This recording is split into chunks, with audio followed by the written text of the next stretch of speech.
Ward number 9 రంగంపేటలో CC డ్రైన్ను ప్రారంభించడం జరిగింది.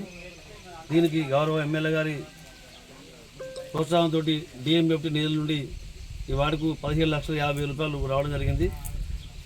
MLA గారు అభివృద్ధిలో 9వ వార్డుకు అధిక నిధులు ఇచ్చినందుకు కూడా ప్రత్యేకంగా వార్డు పరంగా ఎమ్మెల్యే గారికి ధన్యవాదాలు తెలియజేస్తున్నాం. మనది వెనుకబడ్డ ప్రాంతం కాబట్టి ఇలాంటి ప్రాంతాలకు ఎమ్మెల్యే గారు గతంలో కూడా మనకు డిఎంఎఫ్ రెండు ఒక 50 లక్షలు ఇవ్వడం జరిగింది.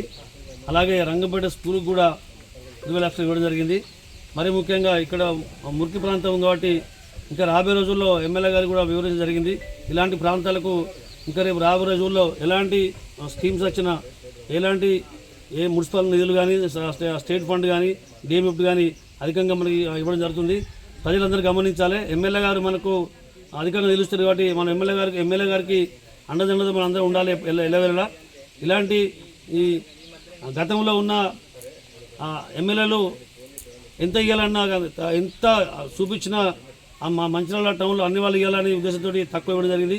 కానీ ఇప్పుడు ఉన్న ఎమ్మెల్యే గారు ఇలాంటి మురికి ప్రాంతాలకు ఒక 5 వాళ్లకు మొన్న కూడా 1,52,00,000 రూపాయలు ఇవ్వడం జరిగింది. వారు కూడా రంగంపేటలో దాన్ని ప్రారంభించడం జరిగింది. రాబోయే రోజుల్లో ఇంకా మీకు ప్రజలకు ఏ అవసరం ఉన్నా కానీ మేము ముందంజలో ఉన్నాము. మీకు రేషన్ కార్డ్స్ కూడా మేము ఈరోజు ఎమ్మెల్యే గారి సహకారంతో బహుశా ఒక 150 మందికి 9వ వార్డు కూడా రేషన్ కార్డులు ఇవ్వడం జరిగింది.